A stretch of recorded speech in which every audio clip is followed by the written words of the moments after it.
Hey guys, what is up and welcome back to my channel. Today we're going to be talking about the second episode of the James Charles reality competition show, Instant Influencer. If you have not seen my previous recap of episode 1, I will link that up over here as well as down in the description down below, so definitely make sure you go check that out as well. Also, just a heads up that this video and that video will also contain spoilers as we will be revealing who was eliminated in the competition. Okay, so this episode opens up with James Charles going to the hotel to wake up all the contestants at 5 a.m. for their next mini challenge.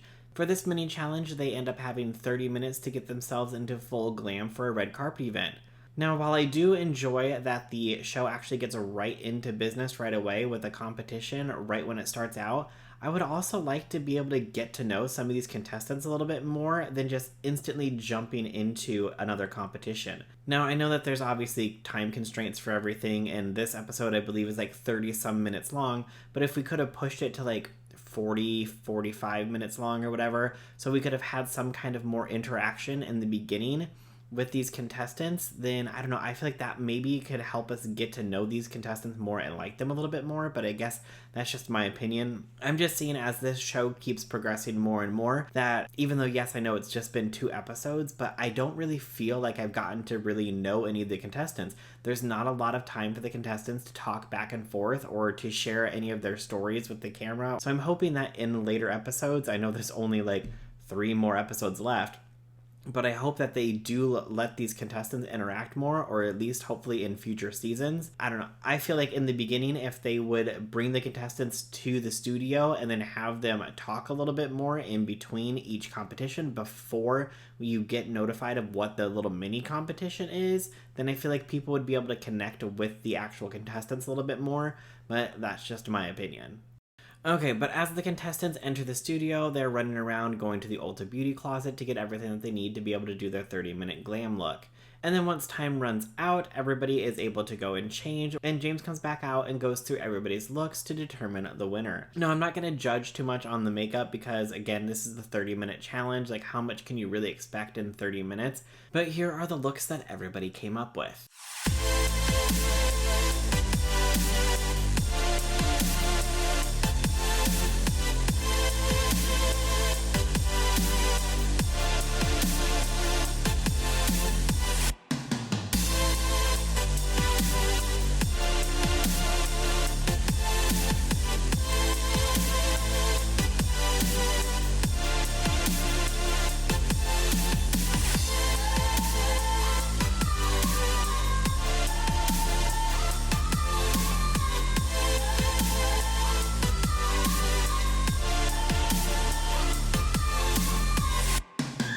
And after going through everybody's looks and giving them critiques on everything, he then picks the winner of the mini challenge, and it is Ashley again. So this is Ashley's second mini challenge win, so congratulations, Ashley. And with this win, she gets an advantage in this week's main challenge, which is a drag challenge with special guest Trixie Mattel. For her advantage, she gets a 15-minute head start and a private consultation with Trixie to go over ideas for what she's gonna do. I'm not gonna keep you in suspense with everybody's looks, so let's go ahead and jump on into what drag looks each one of them created.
After the judges get done with their critiques, then all the contestants go back to their filming space so the judges can decide who is going to go home, and then James does a FaceTime call with each one to let them know whether or not they're safe.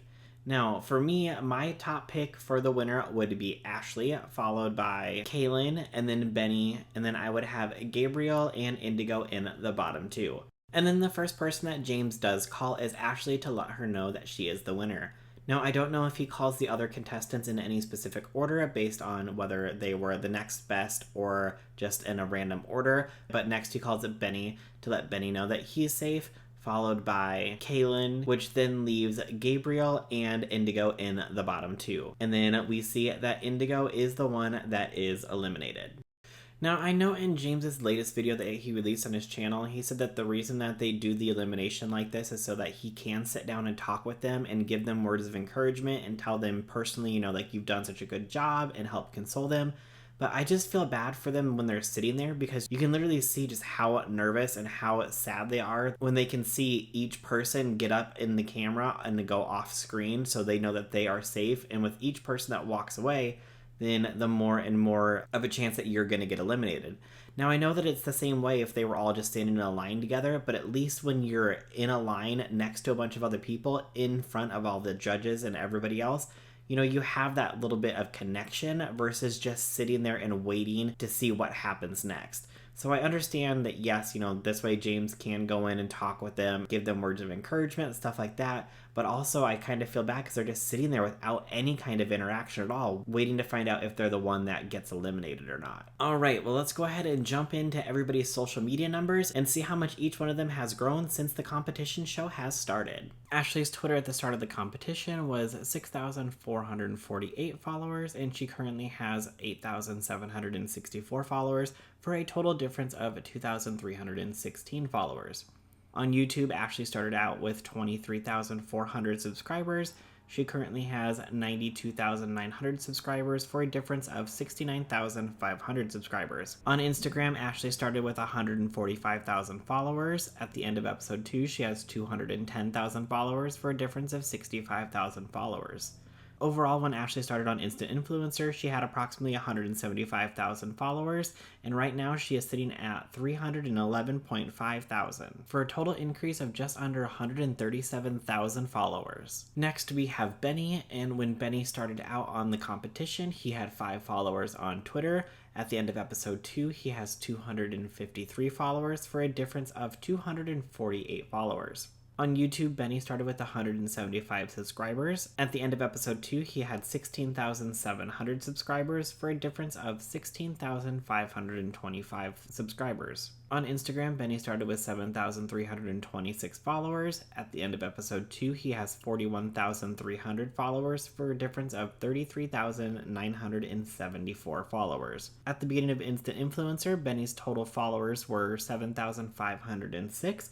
At the end of episode 2, he has 58,253 followers for a total increase of 50,747. Up next, we have Brittany, and even though she was eliminated in episode 1, I did want to keep including her numbers to see how they continue to grow.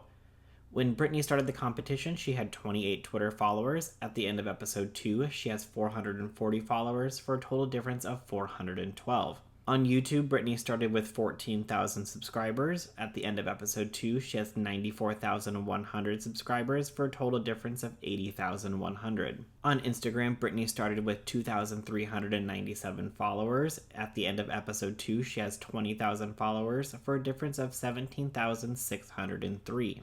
Overall, for Brittany, she started with 16,425 followers. At the end of episode 2, she has 114,540 followers for a total difference of 98,115. Up next, we have Gabriel, and I was not able to get Gabriel's original Twitter followers when the competition started, but he currently has 292 followers. On YouTube, Gabriel started with 762 subscribers.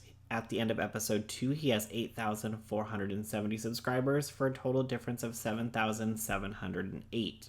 On Instagram, Gabriel started with 3,688 followers. At the end of episode 2, he has 19,700 followers for a total difference of 16,012. Overall, when Gabriel started Instant Influencer, he had a following count of 4,450. At the end of episode 2, his total followers has reached 28,462 for a total increase of 24,012. Up next, we have Indigo, and when Indigo started the competition, he had 101 Twitter followers. At the end of episode 2, he had 132 Twitter followers for a total increase of 31. On YouTube, Indigo started with 13,600 subscribers. At the end of episode 2, Indigo had 69,500 subscribers for a total difference of 55,900.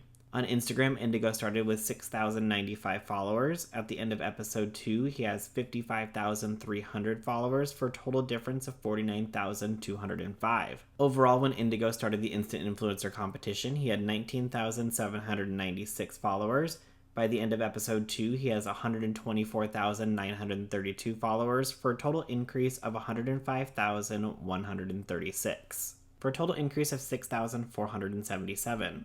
On YouTube, Kaylin started with 939 subscribers. At the end of episode 2, she had 55,100 subscribers for a total increase of 54,161. On Instagram, Kaylin started with 34,500 followers. At the end of episode 2, she had 85,300 followers for a total difference of 50,800 followers. Overall, when Kaylin started the competition, she had 35,962 followers. At the end of episode 2, she has 147,400 followers for a total increase of 111,438 followers. Alright, you guys, well, that is everything for the recap of this episode, as well as an update on everybody's social media numbers. But I would love to know what you guys think about the competition so far down below.